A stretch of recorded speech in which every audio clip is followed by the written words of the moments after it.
Hello friends, welcome back to ever study classes. आज हमारी 5 minute series में हम यूजीसी नेट पेपर 1 का एक टॉपिक डिस्कस करने जा रहे हैं और टॉपिक का नाम है टाइप्स ऑफ रिसर्च बायस। इसके अलावा हमारे और भी कोर्सेज हैं पेपर 2 कॉमर्स एंड मैनेजमेंट के लिए, जो है unit snapshot notes, unit wise past papers explained, test series जिसमें हमारे पास 3500 प्लस MCQs हैं, paper 2 video course, all above paper 2 courses combo and only practical units videos। इसके अलावा पेपर 1 जनरल पेपर के लिए भी मिनी कॉम्बो पैक हमारी वेबसाइट www.everstudy.co.in पर अवेलेबल है। So now let's discuss about research bias. Bias होने का मतलब है कि इंफॉर्मेशन एक पर्टिकुलर व्यू पॉइंट से आ रही है and it might be trying to convince you to a particular way of thinking. Suppose आपको कहीं घूमने जाना है और आप उस जगह के बारे में किसी वेबसाइट पर रिसर्च करते हैं। अब जो ये वेबसाइट है वो आपको उस जगह की सारी पॉजिटिव चीज़ें बताएगी कि वहाँ पर क्या अच्छा है, आप कहाँ घूम सकते हैं, कितनी ब्यूटीफुल प्लेसेस हैं। लेकिन जो भी इन्फॉर्मेशन उस जगह जाने के फेवर में नहीं होगी, वो इन्फॉर्मेशन ये वेबसाइट कंसील करेगी। आपको एकदम सही इन्फॉर्मेशन उसी वेबसाइट से मिलेगी जिसका आपके वेकेशन में कोई भी पर्सनल इंटरेस्ट नहीं होगा। आपके कहीं भी जाने या ना जाने से उसका कोई प्रॉफिट या लॉस नहीं हो रहा होगा। और इसी तरह से रिसर्च भी बायस्ड हो सकती है। सो रिसर्च बायस, जिसे हम एक्सपेरिमेंटल बायस भी कहते हैं, ये एक प्रोसेस है जहाँ पर जो लोग रिसर्च कंडक्ट कर रहे होते हैं वो खुद से उस रिसर्च के रिजल्ट्स को इन्फ्लुएंस करते हैं जिससे उन्हें अपना डिज़ायर्ड आउटकम मिल सके। यहाँ उनके माइंड में पहले से ही चल रहा होता है कि उन्हें क्या प्रूव करना है, और उसी को ध्यान में रखते हुए वो अपनी फाइंडिंग्स को और रिस्पॉन्डेंट्स के आंसर्स को मोल्ड कर देते हैं। अब ये हमेशा ज़रूरी नहीं होता कि हर एक एरर इंटेंशनली ही किया जाए। कभी कभी एक्सपेरिमेंटर की तो ऐसी कोई भी इंटेंशन नहीं होती कि वो रिज़ल्ट को इन्फ्लुएंस करेगा, लेकिन फिर भी कुछ रीजंस की वजह से हमें एक्यूरेट रिज़ल्ट नहीं मिल पाता। जैसे हो सकता है कि एक्सपेरिमेंटर ने तो अपनी तरफ से सारे वेरिएबल्स कंसिडर कर लिए हों, लेकिन कोई एक वेरिएबल गलती से रह गया जिस पर उसका ध्यान नहीं गया और उसकी वजह से रिज़ल्ट इन्फ्लुएंस हो गया हो, या फिर पूरे डेटा को असेंबल करने में और कैलकुलेशन करने में भी एरर्स हो सकते हैं। So now let's proceed and discuss about types of research bias। पहले उन टाइप्स के बारे में बात करेंगे जो रिस्पोंडेंट के पार्ट पर होते हैं। इसमें सबसे पहले आता है एक्विएसेंस बायस। जब कोई भी एक्सपेरिमेंटर रिस्पोंडेंट्स के पास अपने रिसर्च के लिए कुछ क्वेश्चंस लेकर जाता है, तो रिस्पोंडेंट्स को ऐसा लगता है कि ये गलत तो होगा नहीं, इसे डेफिनेटली हमसे ज़्यादा ही पता है, तो वो उसकी हाँ में हाँ मिलाते हैं।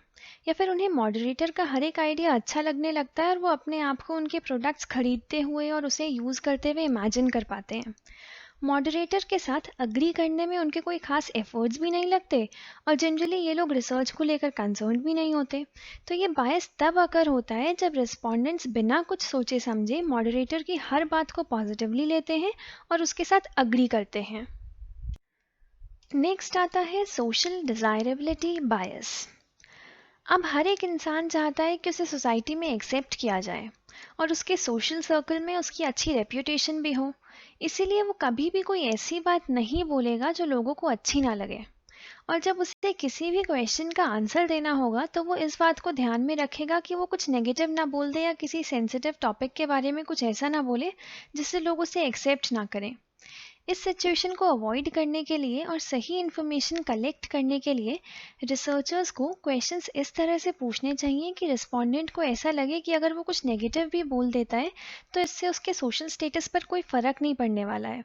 मोरोवर थर्ड पार्टी की बात करके कि अगर ऐसी सिचुएशन में उस रिस्पोंडेंट की जगह पर कोई और इंसान होता तो उसने क्या किया होता, इस तरह से क्वेश्चन फ्रेम करके भी रिस्पोंडेंट से ऑनेस्ट आंसर्स लिए जा सकते हैं। नेक्स्ट आता है हैबिचुएशन। अब जैसे कि हमने पहले भी बात की कि जो रिसर्च हो रही है उससे रिस्पोंडेंट का तो कोई भी मतलब नहीं है, उसे कुछ नहीं पता except those questions that the moderator is asking. तो जब उससे बहुत सारे क्वेश्चंस कर लिए जाएंगे तो वो बोर हो जाएगा। एक जैसे वर्ड्स को देखकर अलग अलग क्वेश्चंस के भी वो एक ही जैसे आंसर देने लगेगा, क्योंकि हर एक क्वेश्चन पर ध्यान देने में और उसका रिप्लाई करने में उसकी एनर्जी लग रही है। तो ऐसे में मॉडरेटर्स को अपनी कॉन्वर्सेशन इंटरेस्टिंग बनाने पर ध्यान देना चाहिए और क्वेश्चन के वर्डिंग्स में भी डिफरेंस लाना बहुत इंपॉर्टेंट है। नेक्स्ट टाइप आता है स्पॉन्सर बायस। जब रिस्पोंडेंट्स को ये पता होता है कि रिसर्च का स्पॉन्सर कौन है तो वो उसी के फेवर में अपने आंसर्स देते हैं। स्पॉन्सरिंग ऑर्गेनाइजेशन के मिशन और बिलीफ से रिस्पोंडेंट का आंसर इन्फ्लुएंस्ड होता है और वो सारे क्वेश्चंस के आंसर स्पॉन्सर को ध्यान में रखकर ही देते हैं।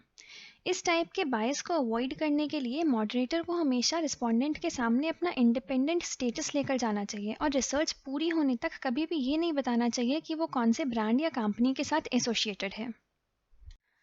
अब हम रिसर्च बायस के उन टाइप्स के बारे में पढ़ेंगे जो रिसर्चर के पार्ट पर होते हैं। इसमें सबसे पहले आता है कन्फर्मेशन बायस। यहाँ मॉडरेटर्स की अपने ही कुछ बिलीव्स और एजम्पशंस होते हैं जिन्हें वो कंफर्म करने की कोशिश करते हैं। वो एक पर्टिकुलर आउटकम पहले से ही प्रिडिक्ट करके चलते हैं और पूरी रिसर्च उसी को ध्यान में रखते हुए कंडक्ट की जाती है और क्वेश्चंस भी इस तरह से फ्रेम किए जाते हैं जो मॉडरेटर्स के खुद के व्यू पॉइंट के फेवर में हो। कन्फर्मेशन बायस को मिनिमाइज करने के लिए ये इम्पॉर्टेंट है कि रिसर्चर्स प्री एग्जिस्टिंग एजम्पशंस और हाइपोथेसिस को चैलेंज करते रहें, वो रिस्पोंडेंट्स के इम्प्रेशंस को वापस इवैल्यूएट करें और किसी भी सिचुएशन के सारे एस्पेक्ट्स को इक्वल इम्पॉर्टेंस दें। नेक्स्ट आता है कल्चर बायस। हर एक इंसान के अपने कल्चर से रिलेटेड कुछ बिलीव्स होते हैं जिन्हें वो हमेशा सपोर्ट करता है और वो हर एक सिचुएशन को उसी के हिसाब से इंटरप्रेट और जज करता है। मॉडरेटर के भी ऐसे ही अपने कुछ बिलीव्स होंगे और वो अपने स्टैंडर्ड्स से ही चीज़ों को कंपेयर करेगा। पर रिसर्च के सक्सेसफुल होने के लिए ये बहुत ही ज़रूरी होता है कि वो रिस्पोंडेंट की बात को समझने की कोशिश करे जिससे वो उनके एस्पेक्ट से भी चीज़ों को देख सके।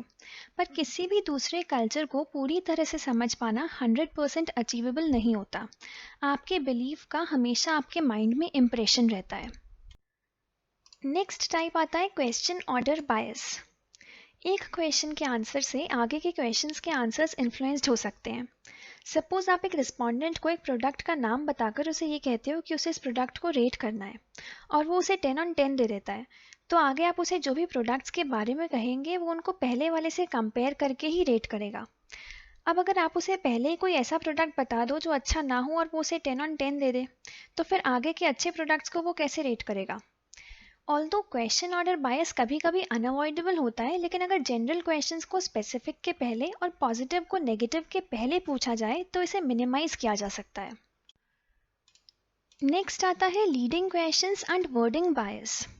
लीडिंग क्वेश्चन वो होता है जो इंडिविजुअल्स को इन्फ्लुएंस करता है कि वो वही पर्टिकुलर आंसर दें जो रिसर्चर उनसे सुनना चाहता है। रिसर्च करने का पॉइंट ये है कि हम कोई थ्योरी प्रूव कर सकें और हमें लोगों का फीडबैक मिले, तो ये ज़रूरी हो जाता है कि क्वेश्चंस इस तरह से फ्रेम किए जाएं जिससे हमें सिर्फ रिस्पोंडेंट के पर्सपेक्टिव का रिस्पॉन्स मिले। रिसर्चर को अपने वर्ड्स में रिस्पोंडेंट के आंसर को समराइज नहीं करना चाहिए और उनकी बातों से अपने आप ही कुछ भी एज्यूम भी नहीं कर लेना चाहिए। नेक्स्ट आता है द हेलो इफेक्ट। मॉडरेटर्स और रिस्पोंडेंट्स की ये टेंडेंसी होती है कि वो एक सिंगल पॉजिटिव एट्रीब्यूट की वजह से पूरे फीडबैक पर ज़्यादा ध्यान न देकर उसे उस एक ही एट्रीब्यूट की बेसिस पर जज कर लेते हैं।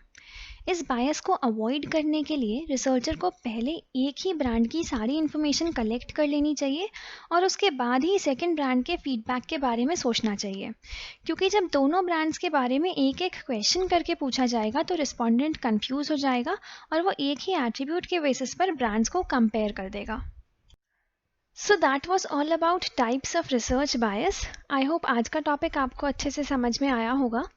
ये है आज के टॉपिक पर बेस्ड आपके लिए एक प्रैक्टिस क्वेश्चन।